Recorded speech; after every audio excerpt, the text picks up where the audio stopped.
Apa yang terlihat seperti balapan biasa, dalam hitungan menit berubah menjadi ujian mental yang memisahkan pembalap biasa dari mereka yang benar-benar siap menghadapi tekanan besar. Cuaca yang kurang bersahabat sejak beberapa saat sebelum balapan dimulai langsung mengubah dinamika persaingan di lintasan. Guyuran hujan yang turun membuat permukaan trek kehilangan tingkat cengkeram optimal, memaksa seluruh pembalap menyesuaikan strategi hanya dalam waktu singkat. Dalam balapan junior berintensitas tinggi, perubahan kondisi seperti ini seringkali menjadi faktor yang lebih menentukan dibanding kecepatan motor itu sendiri. Dari pantauan jalannya persiapan, sejumlah pembalap terlihat melakukan penyesuaian ekstra pada pendekatan mereka saat memasuki sektor teknis. Titik pengereman yang biasanya bisa dilakukan secara berujung pada kehilangan momentum, bahkan berpotensi mengakhiri balapan lebih cepat. Kondisi seperti inilah yang menempatkan seluruh peserta pada tekanan yang sama. Namun, sejarah balapan menunjukkan bahwa trek basah seringkali memunculkan kejutan. Bukan selalu pembalap tercepat yang keluar sebagai sorotan, melainkan mereka yang mampu menjaga fokus di tengah situasi tak menentu. Nama Veda Ega Pratama menjadi salah satu yang masuk radar perhatian sejak awal. Pembalap muda Indonesia ini datang dengan ekspektasi tinggi. Namun, lintasan licin jelas menghadirkan tantangan berbeda. Banyak pengamat menilai bahwa kemampuan membaca kondisi trek akan menjadi faktor penentu apakah ia mampu bersaing di barisan depan atau justru terjebak dalam tekanan grup tengah. Suasana menjelang start pun terasa jauh lebih tegang dibanding biasanya. Seluruh mata tertuju pada lampu start, menunggu siapa yang paling siap menghadiri situasi sulit ini. Namun, tak ada yang menyangka, ketika balapan resmi dimulai, justru Veda mengalami momen yang langsung mengubah seluruh skenario race secara drastis. Dalam balapan berdurasi singkat, satu momen buruk di awal bisa menghapus semua peluang. Dan itulah yang sempat dialami Veda. Sesaat setelah lampu start padam, persaingan langsung berlangsung sangat ketat. Seperti yang biasa terjadi dalam race junior, puluhan pembalap berusaha mencari posisi terbaik hanya dalam beberapa tikungan pertama. Di tengah kondisi trek yang licin, agresivitas seperti ini menyimpan risiko besar. Veda yang semula diprediksi mampu menjaga posisi kompetitif, justru kehilangan momentum pada fase awal. Dalam hitungan detik, ia harus menerima kenyataan posisinya merosot drastis hingga tercecer di urutan ke-14. Situasi ini jelas bukan skenario ideal. Turunnya posisi secara signifikan di awal balapan menghadirkan tantangan berlapis. Selain harus mengejar ketertinggalan waktu, ia juga terjebak dalam lalu lintas padat rombongan tengah. Pada kondisi trek basah, berada di grup seperti ini sangat berbahaya, karena jarak pandang terganggu cipratan air dan ruang manuver jauh lebih sempit. Beberapa pengamat sempat menilai peluang finish di zona depan mulai menipis. Dalam balapan seperti ini, mengejar lebih dari 10 posisi bukan perkara mudah.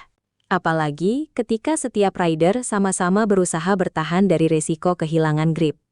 Tekanan mental jelas meningkat. Banyak pembalap muda biasanya akan tergoda memaksakan overtake beresiko demi memperbaiki posisi secara cepat. Namun keputusan seperti itu justru sering berakhir pada kesalahan fatal. Di titik inilah jalannya cerita mulai berubah. Alih-alih panik, Veda memilih pendekatan berbeda yang perlahan mengubah persepsi banyak orang terhadap peluangnya.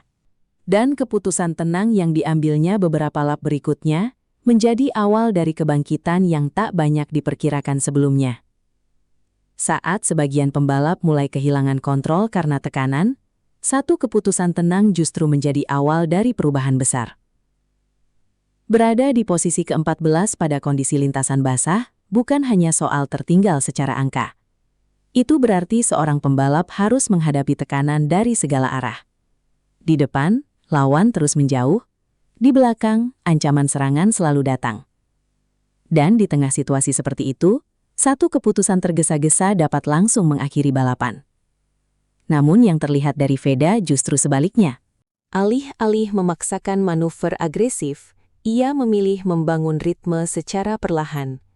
Strategi ini mungkin tidak langsung terlihat mencolok bagi penonton, Tetapi dalam dunia balap profesional, keputusan seperti inilah yang sering menentukan hasil akhir. Dari pantauan beberapa lap setelah start, Veda mulai menunjukkan pendekatan yang sangat terukur. Ia tidak memaksakan pengereman ekstrim, ia juga tidak mengambil racing line yang terlalu berisiko hanya demi satu posisi tambahan. Fokus utamanya terlihat jelas, menjaga stabilitas motor sambil membaca celah yang muncul secara alami. Pendekatan seperti ini membutuhkan kedewasaan balap yang jarang terlihat pada pembalap muda. Dalam kondisi penuh tekanan, banyak rider justru terpancing emosi dan mencoba mengejar terlalu cepat. Akibatnya, ban kehilangan grip, ritme rusak, dan peluang finish baik pun hilang seketika. Keputusan Veda untuk tetap tenang mulai membuahkan hasil. Beberapa lawan di depannya mulai melakukan kesalahan kecil. Ada yang melebar saat keluar tikungan, ada pula yang kehilangan momentum karena terlalu agresif membuka gas. Setiap kesalahan itu dimanfaatkan dengan sangat efisien. Posisinya mulai merangkak naik, satu demi satu lawan terlewati. Meski belum memasuki zona depan, tanda-tanda kebangkitan mulai terlihat jelas. Perubahan ini juga mulai mempengaruhi jalannya persaingan secara keseluruhan. Nama Veda yang sempat hilang dari radar, kini kembali masuk perhitungan.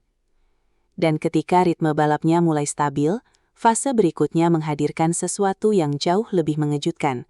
Serangkaian manuver bersih yang mengubah race ini menjadi panggung comeback luar biasa.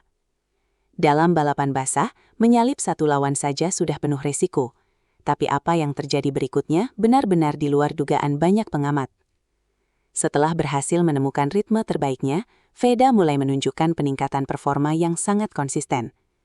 Jika pada lap-lap awal ia lebih banyak bertahan sambil membaca karakter lintasan, maka memasuki fase pertengahan balapan, pendekatannya berubah total. Kini ia mulai menyerang. Yang menarik, serangan yang dilakukan bukanlah manuver nekat yang penuh spekulasi. Justru sebaliknya, setiap overtake dilakukan dengan kalkulasi matang.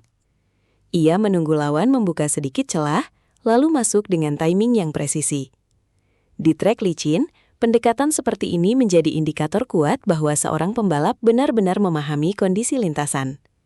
Dari pengamatan jalannya balapan, beberapa lawan terlihat mulai kehilangan konsistensi. Tekanan akibat kondisi trek yang sulit memaksa mereka membuat keputusan cepat di setiap tikungan. Disinilah pengalaman membaca momentum menjadi pembeda. Veda memanfaatkan situasi itu dengan sangat efektif. Ketika pembalap lain mulai ragu membuka gas lebih awal, ia justru mampu menjaga akselerasi lebih stabil saat keluar tikungan. Saat lawan terlalu defensif di sektor teknis, ia menemukan ruang untuk menekan. Posisinya naik secara bertahap. Dari rombongan belakang, ia mulai mendekati grup tengah. Tak lama kemudian, ia kembali merapat ke persaingan papan atas. Yang membuat performa ini semakin mencolok adalah cara ia menjaga konsistensi lap time. Dalam kondisi trek yang terus berubah, mempertahankan ritme stabil merupakan tantangan tersendiri. Namun Veda justru terlihat semakin nyaman. Reaksi penonton dan pengamat mulai berubah. Jika sebelumnya banyak yang menganggap race ini akan menjadi upaya bertahan semata, kini narasi besar mulai bergeser. Fokus perhatian beralih pada satu pertanyaan penting. Seberapa jauh Veda bisa melangkah? Momentum terus berpihak padanya. Setiap lap membawa peluang baru. Namun ketika posisi mulai mendekati 4 besar, tekanan sesungguhnya justru baru dimulai. Karena lap-lap akhir menghadirkan duel intens yang menguji batas konsentrasi dan keberaniannya.